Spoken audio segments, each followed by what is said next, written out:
એક સમય હતો કે જ્યારે વાર્તાઓ નિર્દોષ મનોરંજનનું કામ કરતી અને સાથે સાથે એ સંસ્કાર ચિંતનનું પણ કામ કરતી. કારણ કે પહેલાનો સમય ટેકનોલોજીનો સમય નહોતો, ત્યારે સોશિયલ મીડિયા પણ એટલું નહોતું કે જેના દ્વારા લોકો મનોરંજન કરી શકે.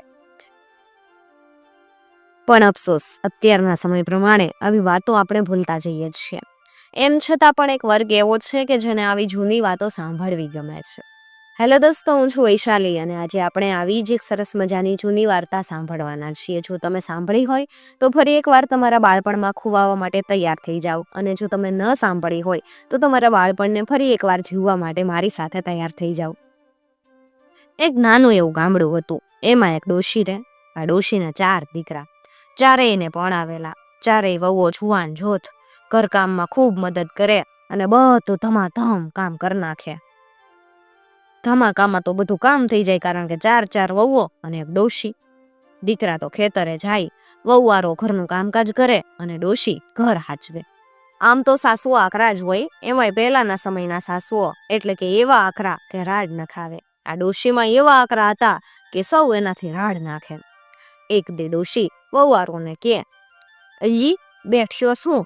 ઘરમાં કામ ન હોય તો ખડ લેવા જાવ ને." વહુઓ કે, "બાઈજી, ભૂખ બહુ લાગી, તો પેલા થોડુંક શિરામણ આપી દ્યો ને, તો શિરાવીને જાય." શિરાવું એટલે સવારનો નાસ્તો કરવો. આ સાંભળી અને ડોશી તો મનમાં ને મનમાં દાજમાં બળી ગઈ. મનમાં ને મનમાં કે, આ વહુવારો માટે તો શિરામણ થારી મૂક્યાસ ને તે શિરામણ કરીને જાઉં. ડોશી તો ખીજાઈને કે, "હાલો, શિરામણ આપું ને હારે લઈ જવા ભાતુંય આપું." ડોશી તો વહુઓને કોઠી પાસે લઈ ગઈ અને ખોબો ભરી ભરીને એરડી આપી. મોટી વહુ કે, "બાઈજી, આ તો એરડીસ, એરડી તો કેમ ખવાય?" ડોશીમાં કે, "ઈ તો કકડી ને કકડી ને ચોપડી ને ચોપડી." વહુ, "બાપ, એરડી તો બહુ હારી, ખાહો ને ત્યારે કડકડ કડકડ કડકડ કડકડાટી બોલશે અને મોઢે ચોપડા હે." વહુ કે, "ઠીક છે, બાઈજીની વાત પણ સાચી જ છે ને, ના થોડી પડા હે." ચારેય વહુઓ પાદર ગઈ અને એરડી નાખી દીધી. આ વહુઓય કઈ ગાજી જાય એવી તો હતી નહીં, એટલે મોટી વહુ કે, "એલ્યું ખડબડ કાંઈ નથી લેવું હો, જેવું બાઈજીએ કર્યું જ ને એવું આપણે જ કરીને બતાવું. આ રૂપાળો દાંડલી થોર છે ને એની ગાહડિયું બાંધો." અને ચારોય વહુએ તો દાંડલિયા થોર કે ડીંડલિયા થોર એની ગાહડીઓ બાંધી ને રાતે બેહી ગઈ. હવે બપોર થયા એટલે વહુઓ ખડ લઈને ઘરે આવી. ત્યાં તો ડોશીમાં નેણે હાથ દેતા દેતા આવ્યા અને બોલ્યા, "વાલા મુયું, આ તે કઈ ખડ છે? તમારી આંખો ફૂટે, આ તો ડીંડલિયો થોર છે, થોર." મોટી વહુ તો હળવેકથી કે, "આ તો લીલુડી ને દૂધેલી બહુ હારી. ખડ લીલું છે ને પાછું અંદરથી દૂધ નીકળશે." ડોશી તો મનમાં ને મનમાં કે, "માલા મુયું, આ તો માથાન્યું નીકળ્યું." પણ ડોશી કે, "એલી વહુવારો, ખાવા મરો હવે, ખાવા."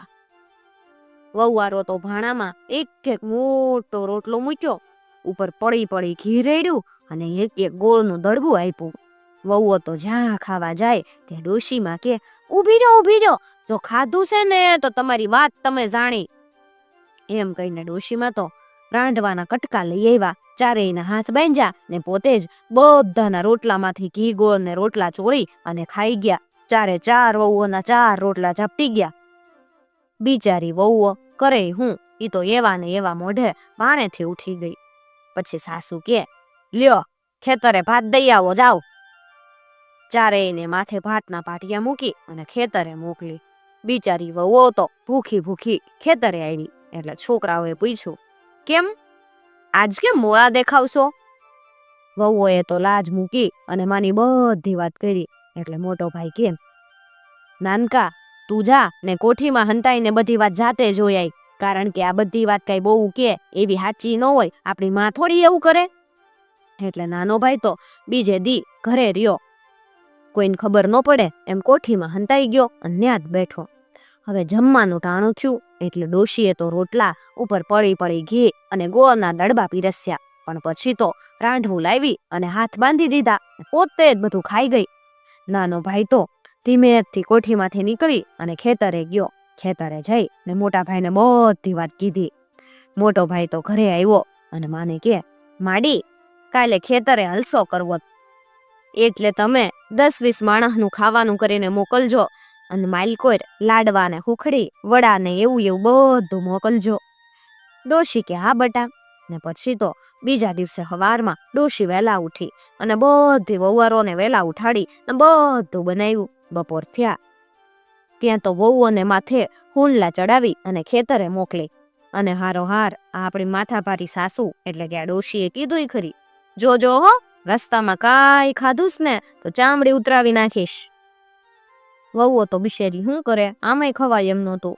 વહુઓ તો ખેતરે ગઈ, ખાવાનું ઉતાર્યું. મોટો ભાઈ કે જાવ, અહીંયા હલસોય નથી ને બલસોય નથી, જાવ પણ નેપસે ને ત્યાં જઈને ખાવ ને પેટ ઠારો.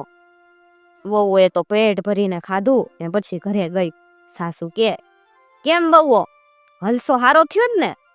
મોટી વહુ કે ઈ તમે તમારા દીકરાને પૂછજો. અને હાંજે દીકરા ઘરે આવ્યા એટલે ડોશીમાએ કીધું, કેમ બટા, હલસો હારો થયો ને?